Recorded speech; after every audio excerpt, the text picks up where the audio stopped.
In December 2015, an unsettling discovery was made in the remote woodlands near West Ca, Glasgow, as human remains were unearthed from the shallow grave. The condition of these remains was far from pristine. Only a partial spine and a skull were recovered. Initially, the police struggled to confirm that the findings were indeed of human origin. Eventually, through a meticulous forensic process, the remains were identified as those of Martin Hamilton, a name synonymous with fear and infamy in Scotland's criminal underworld.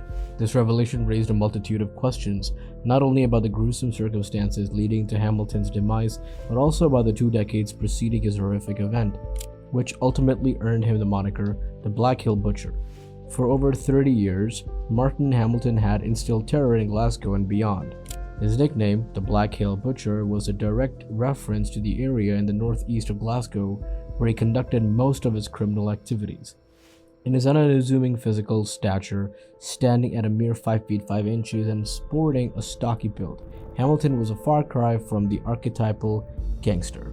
His demeanor often masked the hostility lurking beneath the surface, evident in the breakneck speed at which he spoke.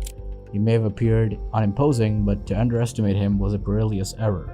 From a young age, Martin Hamilton exhibited a predilection for violence and intimidation. His schoolmates would go to great lengths to avoid crossing paths with him, to the extent that some would even escape out of his emergency exit of the school bus just to evade his presence. Hamilton's criminal journey commenced in 1984, when he received a 6-year prison sentence for assault with intent to cause severe injury and possession of an offensive weapon. Born in the Maryhill area, Hamilton grew up in the Holsworth Street, Anderson, near the Cranston Hill police station. The course of his life seemed set early on as his criminal record began to accumulate. Standing at a diminutive height, with a hefty frame, Hamilton's identity extended beyond mere physical attributes. He was gay and left an indelible impression as a figure associated with excessive speech. In the early 1990s, the dangers of Hamilton's criminal life became strikingly evident. He suffered 2 separate gunshot wounds in the vicinity of his home in Glasgow. Such was the extent of his notoriety that the Glasgow Evening Times, one of the city's prominent newspapers, ran a headline that dubbed him Scotland's most hated man. This label stuck with him throughout his criminal career. In 1992, at the age of 30, Hamilton was among a group of 4 men found guilty in the High Court in Stirling. Their crime was a conspiracy to rob a branch of the Dunfermline Building Society. The criminal operation involved conspiring to rob the building society using a key, knives, and an imitation handgun. The plan was to gain access to their premises and, armed with these weapons, confront the staff and coerce them into surrendering a substantial sum that could have amounted to more than 30,000 euros. However, the heist rapidly unraveled as it became apparent within just 5 to 10 minutes of their entry that they had walked into a carefully set trap. One of the lead detectives involved famously quipped to the media, "It seems there were only 4 people in Glasgow who did not know about the stakeout, and that was the raiders." Despite these early criminal exploits, Hamilton was not recognized as a kingpin in Glasgow's criminal hierarchy. During the 1990s, engaging primarily in drug dealings and armed robberies, he failed to gain the trust and cooperation of most of the city's gangsters. His unpredictable and volatile nature did not encourage collaboration, even though he was a figure with a formidable reputation. By this time, his life in Glasgow was drawing to a close.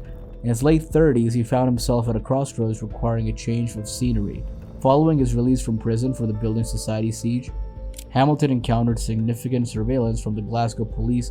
His ability to move freely was restricted, and he no longer enjoyed the anonymity that he had enabled his criminal exploits.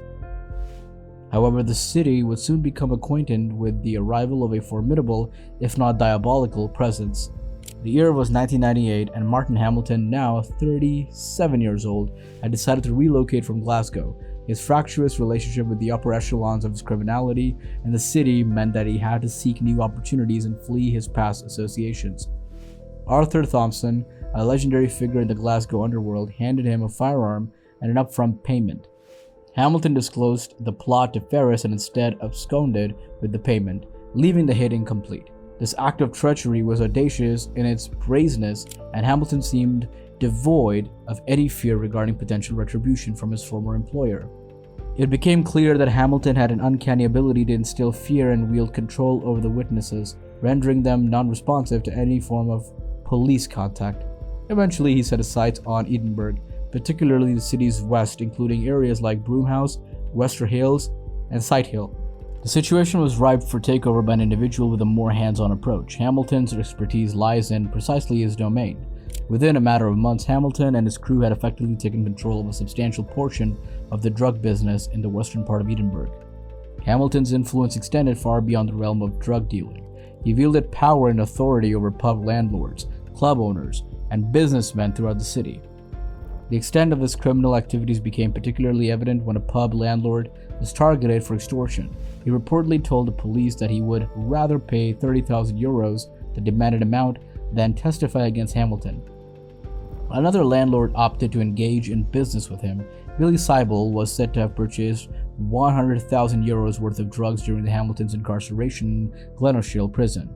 However, the feature that truly sets Hamilton apart from other criminals was the sadistic nature of his violent acts. There was often a sexual element to his torturous behavior, involving the humiliation, brutalization of young teenage men who had become ensnared in drug dealing and could not repay their debts. One day, he went too far. An 18-year-old boy had visited Hamilton's base in Glasgow to acquire drugs but failed to return. When his girlfriend, also 18, arrived at the flat, she found her boyfriend unconscious on the floor. Realizing the notoriety of the man responsible, she erupted into a screaming confrontation with Hamilton.